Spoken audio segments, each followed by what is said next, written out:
Renungan Harian Katolik, Minggu 8 Februari tahun 2026. Menjadi garam dan terang, kamu adalah garam dunia. Jika garam itu menjadi tawar, dengan apakah ia diasinkan? Tidak ada gunanya selain dibuang dan diinjak orang. Kamu adalah terang dunia. Kota yang terletak di atas gunung tidak mungkin tersembunyi. Matius bab 5, ayat 13 dan ke-14. Saudara-saudara, Yesus menegaskan bahwa ibadah sejati tidak berhenti pada doa dan ritual, tetapi harus diwujudkan dalam tindakan kasih kepada sesama, memberi roti kepada yang lapar, memberi tempat tinggal bagi yang miskin, memberi pakaian kepada yang telanjang. Itulah bentuk nyata dari terang yang menyinari kegelapan. Tuhan tidak menuntut hal besar, tetapi meminta kita untuk peduli dan berbagi dalam kehidupan bersama. Dalam Injil hari ini, Yesus berkata, "Kamu adalah garam dunia." Jika garam itu menjadi tawar, dengan apakah ia diasinkan? Tidak ada gunanya selain dibuang dan diinjak orang. Kamu adalah terang dunia. Kota yang terletak di atas gunung tidak mungkin tersembunyi. Garam memberi rasa, dan terang menghalau gelap. Dua gambaran sederhana, namun maknanya sungguh mendalam. Kita dipanggil menjadi orang Kristen yang membawa pengaruh di sekitar kita, sementara menjadi terang berarti menunjukkan teladan hidup yang penuh kasih bagi orang lain. Penting untuk diingat bahwa panggilan kita menjadi garam dan terang bukanlah untuk kepentingan diri sendiri, melainkan untuk kemuliaan Allah dan menjadi alat baginya.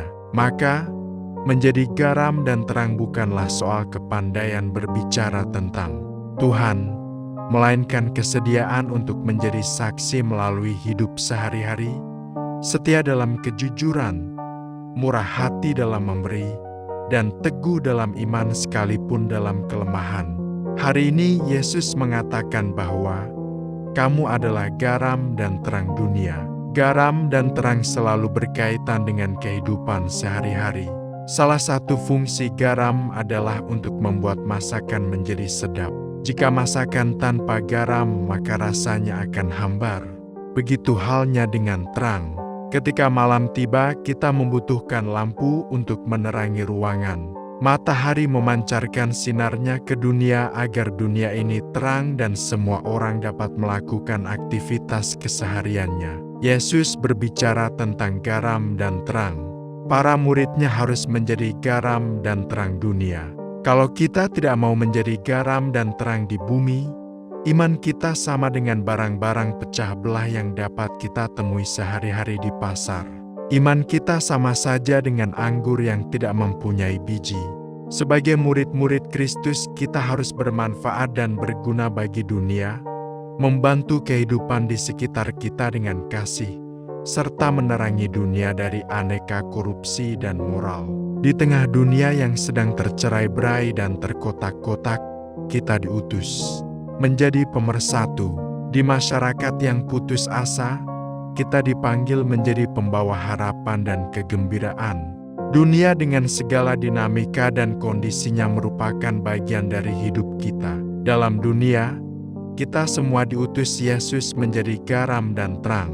Dengan segala keterbatasan manusiawi yang kita miliki, kita berusaha untuk menyalakan terang iman dalam hidup ini. Terangmu harus bercahaya di hadapan semua orang supaya mereka dapat melihat yang baik yang kau lakukan dan memuji Bapamu di surga.